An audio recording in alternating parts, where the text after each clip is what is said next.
बिस्मिल्लाहिर्रहमानिर्रहीम। अस्सलाम वालेकुम। आज 18 मार्च बरोज़ सोमवार हम बात करेंगे। आज शाम के बाद लाहौर हाई कोर्ट खुली रही। आज ही दरख्वास्त दायर हुई परवेज़ इलाही की और आज ही अदालत में समाअत हुई और अदालत ने 15 मिनट का पंजाब हुकूमत के वकील को टाइम दिया और उसके बाद फिर दोबारा समाअत हुई। ये जब कि अफ्तारी के बाद की बात आपको बता रहा हूँ। अफ्तारी के बाद अदालत में दोबारा समाअत हुई और उसमें फिर अदालत की जानिब से जो हुक्मनामा जारी किया गया, जस्टिस तारिक सलीम शेख साहब ने समाअत की, उसकी तफसील मैं आपके साथ शेयर करूँगा। साथ हम बात करेंगे अकबर एस बाबर ने मोहसिन नकवी को एक दरख्वास्त दायर की है कि आप वज़ीर दाखिला हैं और पाकिस्तान तहरीक इंसाफ की जो फ़ंड रेजिंग है या जो ममनूआ फंडिंग है या बैरून मुल्क से जो फंडिंग है उस पर इंक्वायरी की जाए। उसकी तफसील भी मैं आपके साथ शेयर करूँगा। और साथ कौमी असम्बली से ज़ैन कुरैशी को सुन्नी इत्तेहाद कौंसिल का पार्लिमानी लीडर बनाने के लिए स्पीकर से जो राय मांगी गई है, स्पीकर ने राय मांगी है अटॉर्नी जनरल ऑफ पाकिस्तान से और अब हालात ये उस तरफ जा रहे हैं कि ना अपोजिशन लीडर का ओहदा देना है ना पार्लिमानी लीडर का ओहदा देना है और अब अटॉर्नी जनरल ऑफ पाकिस्तान से राय मांगी गई है। उसकी तफसील भी मैं आपके साथ शेयर करूँगा। सबसे पहले तो मैं आपको बताता चलूँ कि PIA की मुमकिना निजकारी के ख़िलाफ़ सिंध हाई कोर्ट में अहम दरख्वास्त पर समाअत हुई। सिंध हाई कोर्ट ने PIA की मुमकिना निजकारी के ख़िलाफ़ दायर दरख्वास्त पर वफाकी हुकूमत को, सिविल एविएशन को, PIA को, वज़ारत निजकारी कमीशन और दीगर को 3 अप्रैल तक के लिए नोटिस जारी कर दिए। अदालत आलिया में दरख्वास्त पर समाअत के दौरान समाअत चीफ जस्टिस अकील अहमद अब्बासी ने दरियाफ्त किया कि दरख्वास्त गुजार निजकारी के क्यों खिलाफ हैं, जिस पर वकील दरख्वास्त गुजार की जानिब से कहा गया कि 2016 की कानून साजी के मुताबिक PIA पब्लिक लिमिटेड कंपनी है। उन्होंने कहा कि वफाकी हुकूमत ने तरमीम की जिसके तहत PIA को प्राइवेट करने के इख्तियारात अपने पास लिए। बुनियादी तौर पर मज़कूरा तरमीम कंपनीज़ एक्ट से मुतसादिम है। जब कानून में तरमीम ही गलत है तो PIA को प्राइवेट कैसे किया जा सकता है। अब जानते हैं पाकिस्तान पीपल्स पार्टी ने भी मुस्तरद किया है प्राइवेट करना या जो निजकारी है PIA की और बाकायदा तौर पर इसके हवाले से सख्त रद्द अमल सामने आया है। अब सिंध हाई कोर्ट में ये दरख्वास्त थी जिसमें ये मौक़िफ़ अपनाया गया। उनका कहना था कि यह मफाद आमा का केस है, PIA की निजकारी से हज़ारों मुलाजमीन का नुकसान होगा। अदालत ने फ्रीकैन से आइंदा समाअत पर वजाहत तलब करते हुए नोटिस जारी कर दिया है और अब अदालत 3 अप्रैल तक जो है वो जवाब जमा करवाने का हुक्म दे दिया है मुतलका हुकाम को। इसी तरीके से जो दूसरी तरफ अहम पेशरफ सामने आई है वो एहतसाब अदालत में डॉक्टर आसिम के ख़िलाफ़ 462 अरब रुपए का करप्शन का जो मुकदमा था उसको एंटी करप्शन को भेज दिया गया है और नैब ने वो केस ख़त्म करके एंटी करप्शन को भेज दिया है कि ये हमारे दायरा इख्तियार में नहीं है, ये एंटी करप्शन के दायरा इख्तियार में है। एहतसाब अदालत ने डॉक्टर आसिम व दीगर के ख़िलाफ़ 462 अरब रुपए का, कोई 50 करोड़ की नहीं बात, 462 अरब रुपए की करप्शन का रेफरेंस एंटी करप्शन एस्टेब्लिशमेंट को भेजा है। और कराची की एहतसाब अदालत ने रेफरेंस चेयरमैन नैब को वापस अरसाल करने की दरख्वास्त पर फैसला सुनाते हुए कहा कि चेयरमैन नैब DG नैब कराची के ज़रिए रेफरेंस एंटी करप्शन एस्टेब्लिशमेंट को भिजवाएँ। अदालत ने 5 मुलजमान के ख़िलाफ़ 462 अरब रुपए करप्शन के रेफरेंस चेयरमैन नैब को भिजवाया। अदालत ने कहा कि जब तक मुलजमान मुतलका अदालत से ज़मानत के लिए रजू नहीं करते वो ज़मानत पर रहेंगे। मुतलका अदालत या तफ्तीशी अफसर के नोटिस के बावजूद मुलजमान पेश ना हों तो ज़मानत की रकम ज़ब्त कर ली जाए। अदालत ने रेफरेंस के मफरूर मुलज़म मसूद जाफरी को इश्तिहारी करार देने की कार्रवाई भी ख़त्म कर दी। अदालत ने कहा कि डॉक्टर आसिम के ख़िलाफ़ ट्रस्ट की ज़मीन का गलत इस्तेमाल करने वाले 2 अफराद को गवाह नहीं बनाया गया। डॉक्टर आसिम व दीगर के ख़िलाफ़ इख्तियारात के गलत इस्तेमाल और माली फ़वाइद का रेफरेंस में ज़िक्र नहीं है। मुलज़मान के वकील का अदालत में कहना था कि नैब ऑर्डीनेंस में तरमीम के बाद अदालत को रेफरेंस की समाअत का इख्तियार नहीं है और 8 साल तक ये रेफरेंस ज़ेर समाअत रहा है नैब के पास और अब नैब अदालत में इसको भेज दिया है एंटी करप्शन एस्टेब्लिशमेंट को।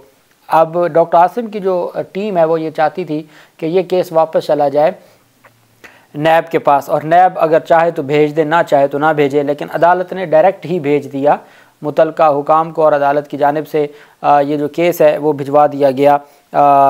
एंटी करप्शन जो अथॉरिटीज़ हैं उनको ये केस भिजवा दिया गया है। दूसरी तरफ जो अहम पेशरफ सामने आई है वो अकबर एस बाबर की दरख्वास्त है जो वफाकी वज़ीर दाखिला को दी गई है और उसका मकसद ये है कि हर सूरत जो खुफिया अकाउंट्स की तहकीकात की जाए। पाकिस्तान तहरीक इंसाफ की मुबैना खुफिया अकाउंट्स की तहकीकात का मुतालबा किया गया है। वफाकी वज़ीर दाखिला मोहसिन नकवी को लिखे गए ख़त में PTI के बानी रहनुमा अकबर एस बाबर ने कहा कि PTI फ़ॉरेन फंडिंग केस के फ़ैसले को 20 माह हो चुके हैं, ताहम अमल दरामद नहीं हुआ। उन्होंने कहा कि निशानदेही के बावजूद PTI के गैर मुल्की बैंक अकाउंट से मुतल्लिक़ ताहाल कोई कानूनी कार्रवाई नहीं हुई। गैर कानूनी गैर मुल्की खुफिया बैंक अकाउंट्स का मुल्क दुश्मन कार्रवाइयों में इस्तेमाल होना खारिज अज़ इम्कान नहीं है। अकबर एस बाबर का कहना था कि PTI गैर मुल्की गैर कानूनी फंडिंग साबित होने के बावजूद इस कौमी सलामती के मामले पर मुफस्सल और भरपूर कानूनी कार्रवाई सामने नहीं लाई। ये वो है जो PTI का खैर ख्वाह बन के बल्ले का निशान और इंट्रा पार्टी इंतखाबात को चैलेंज किया था। अब वो PTI के बेसिकली PTI पर पाबंदी की ये दरख्वास्त है जो मोहसिन नकवी को दी है अकबर एस बाबर ने। कहते हैं कि गैर मुल्की फंडिंग साबित होने के बावजूद इस कौमी सलामती के मामले पर मुफस्सल और भरपूर कानूनी कार्रवाई सामने नहीं आई, जो परेशान कुन बात है। फ़ॉरेन फंडिंग केस में इलेक्शन कमीशन के अगस्त 2022 के फैसले के तमाम पहलुओं पर मुकम्मल अमल दरामद करवाया जाए। PTI के साबिक मुबैना रहनुमा ने कहा कि किसी भी सियासी जमात का बैरूनी ममालिक में बैंक अकाउंट्स खोलना और खुफिया रखना जुर्म है। इन तमाम पाकिस्तानी शहरियों के खिलाफ भी कानूनी कार्रवाई की जाए जो इन खुफिया गैर मुल्की और गैर कानूनी अकाउंट्स को इस्तेमाल करते हुए मुल्क की साख को नुकसान पहुँचा रहे हैं।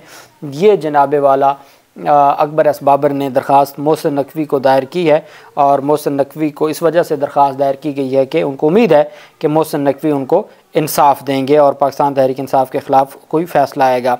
दूसरी जानिब जिस मामले पर अटॉर्नी जनरल ऑफ पाकिस्तान को बुला लिया जाए, बदकिस्मती से वो मामला किस तरफ चला जाता है वो हम बेहतर जानते हैं।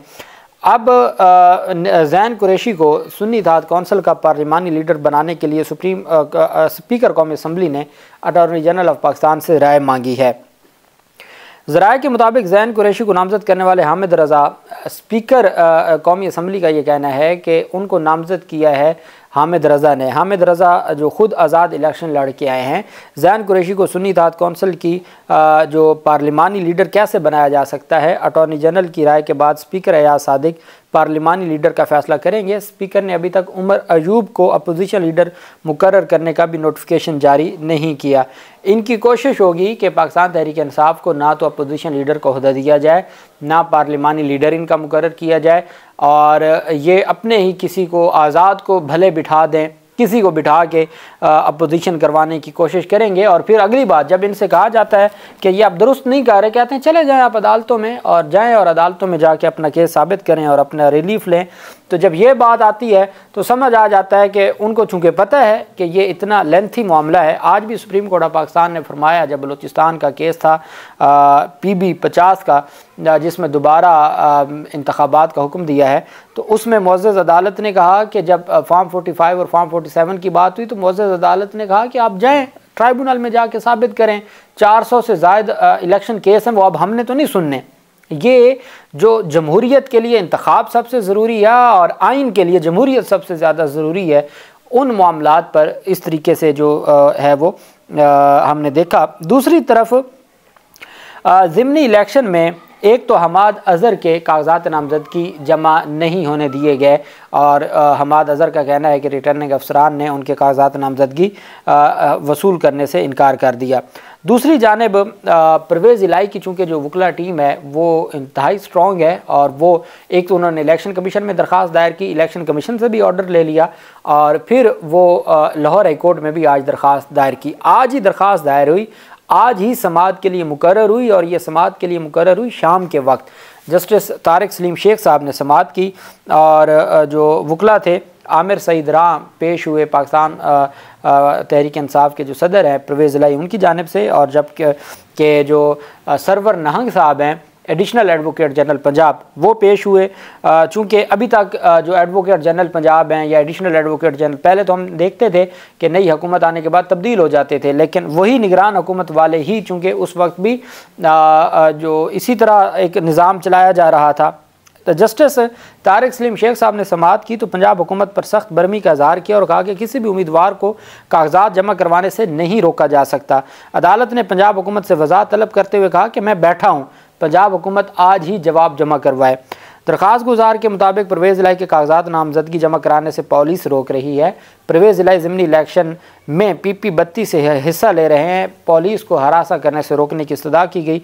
अदालत से दरख्वास्त में इस्तदा की गई कि परवेज़ इलाही के कागज़ जमा कराने के प्रोसेस में पुलिस को मुदाखलत करने से रोकने का हुक्म दिया जाए। दोबारा समाअत हुई तो अदालत ने 15 मिनट का वक्त दिया कि एडवोकेट जनरल ज़ाती हैसियत में पेश हों। एडवोकेट जनरल फिर पेश हुए। अफ्तारी के बाद दोबारा अदालत बैठी। शाम के बाद अदालत खुली। अदालत में समाअत हुई। अदालत को बताया गया कि इनकी जो दरख्वास्त थी उसमें जो मुख्तलिफ ये दरख्वास्त गुजार थे जिनकी जानिब से ये सामने आई थी तफसीलात, या इन्होंने कागजात नामजदगी कैसरा इलाही भी थी, एक रेहाना थी और परवेज़ इलाही थे, और इस तरह 4 दरख्वास्त गुजार थे।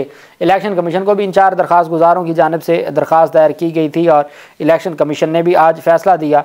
तो अदालत को बताया गया एडवोकेट जनरल की जानिब से कि इसमें डेवलपमेंट ये हुई है कि जो रेहाना अब्बास है, ग़ुलाम अब्बास की जो वाइफ है, उनके कागजात नामजदगी जमा हो चुके हैं।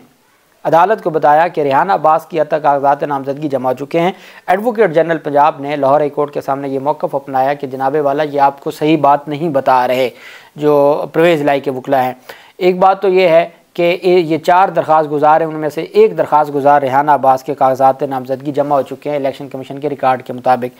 3 की हद तक इलेक्शन कमीशन ने ख़ुद अहकामात जारी कर दिए हैं। जब इलेक्शन कमीशन ने अहकामात जारी कर दिए हैं तो ये लाहौर हाई कोर्ट में क्यों आए हैं? इन्होंने लाहौर हाई कोर्ट को बताया ही नहीं है। उस पर फिर जो परवेज़ इलाही के वकला थे उन्होंने कहा कि जनाबे वाला इलेक्शन कमीशन के ऑर्डर थे आज 3-4 बजे के, और उसके बावजूद हमारे कागजात नामजदगी नहीं जमा होने दिए गए, बल्कि हमारे जो भी कागजात नामजदगी जमा करवाने गए उनको गिरफ़्तार किया गया। अदालत ने कहा कि जब इलेक्शन कमीशन ने ऑर्डर दे दिया तो ज़िम्मेदारी भी फिर इलेक्शन कमीशन की बनती है, वो हर सूरत आपके कागजात नामजदगी के लिए आपको इंटरटेन करेगा। हम भी ये दरख्वास्त इलेक्शन कमीशन को भेज देते हैं कि इलेक्शन कमीशन आपके कागजात नामजदगी का जो प्रोसेस है वो मुकम्मल करवाए, और इस तरह से अदालत ने दरख्वास्त डिस्पोज ऑफ कर दी। अल्लाह पाक पाकिस्तान का हामी नासिर हो।